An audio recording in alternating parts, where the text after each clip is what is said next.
մեր բոլոր խնդիրների արմատը հոգևոր տիրույթում է։ Որովհետև մենք հեռացած ենք, անկեղծ պիտի լինեմ, մեր բոլոր խնդիրների պատճառը պետք է հոգևորի մեջ փնտրենք։ Եվ ավելին փորձում են խարխլել ազգային հոգևոր հիմքերը։ Այո, մանավանդ, երբ մենք տեսնում ենք, որ փորձում են խարխլել, մենք առավել պիտի ամուր կարճենք հոգևորին,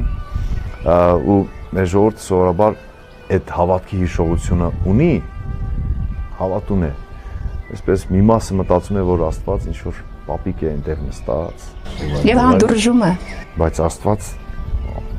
ամեն մի ատոմի մեջ է հենց հիմա։ Սկսենք ավելի զգուշ ապրել, ավելի սկսենք իրար սիրել, հարգել, չհայհոյել ու մի փոքր էլ սկսենք